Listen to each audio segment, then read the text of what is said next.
Jeudi, l'Union européenne a convenu de réformer son marché de l'électricité afin de stabiliser les factures des consommateurs et de stimuler les investissements dans les énergies décarbonées, qu'elles soient renouvelables ou nucléaires.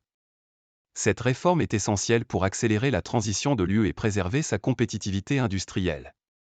L'accord, conclu entre États membres et eurodéputés après une nuit d'ultimes pourparlers, nous aidera à réduire encore davantage notre dépendance au gaz russe, à stabiliser les marchés à long terme et permettra d'offrir une électricité plus abordable, a résumé la ministre espagnole de l'énergie Teresa Ribera, dont le pays occupe la présidence tournante de l'UE. Après l'envolée des prix de l'électricité l'an dernier, cette réforme entend notamment faire baisser les factures des ménages et entreprises grâce à des contrats de long terme à prix décidés par avance permettant de lisser sur la durée l'impact de la volatilité des cours du gaz. Dans ce cadre, les États pourront choisir de favoriser exclusivement les contrats pour de l'électricité issue de nouvelles centrales de renouvelables.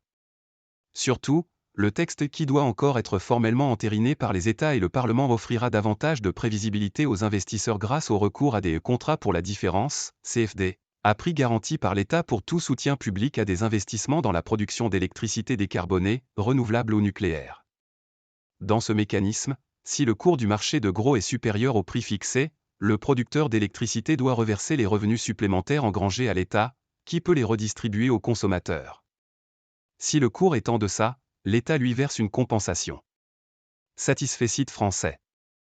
Les CFD s'appliqueront pour les financements publics dans de nouvelles centrales mais aussi sous condition aux investissements destinés à prolonger l'existence des centrales nucléaires existantes, selon l'accord, qui laisse la porte ouverte à des mécanismes équivalents ayant les mêmes effets.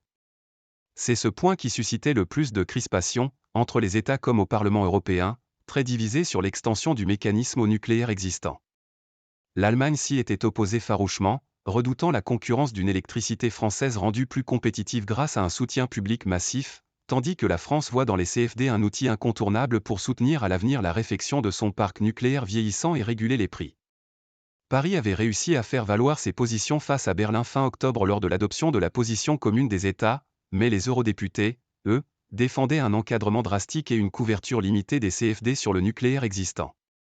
L'accord final offre la possibilité de prix stables et représentatifs des coûts de la production, et nous donne les moyens d'assurer le financement pérenne de la transformation de notre système électrique en dopant à la fois renouvelables et atomes civils, a affirmé la ministre française de la Transition énergétique Agnès Pannier-Runacher. Moins socialement juste. Pour la redistribution des recettes tirées des CFD, autre pomme de discorde, l'accord offre une flexibilité aux États. Ils pourront choisir de les redistribuer aux consommateurs finaux, entreprises, ménages, mais aussi de financer des investissements dans le secteur ou des régimes de soutien allégeant les factures et conforter la compétitivité des industriels, plombés par l'inflation des cours de l'énergie. Le texte prévoit par ailleurs, en cas de nouvelle envolée durable des prix, le déclenchement d'une situation de crise au niveau européen permettant aux États d'adopter des mesures de type bouclier tarifaire pour protéger ménages vulnérables et entreprises.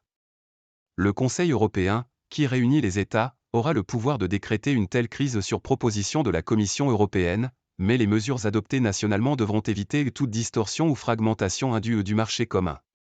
Autre sujet épineux, les mécanismes de capacité qui permettent aux États de rémunérer les capacités inutilisées des centrales pour garantir leur maintien en activité et éviter des pénuries futures d'électricité.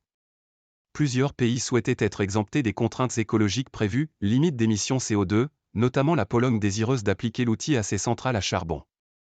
In fine, une dérogation exceptionnelle ou pour ces centrales polluantes sera possible, mais temporairement et sous contrôle de Bruxelles. Enfin, le texte renforce la protection des consommateurs vulnérables en situation de précarité énergétique, menacés de coupure de courant.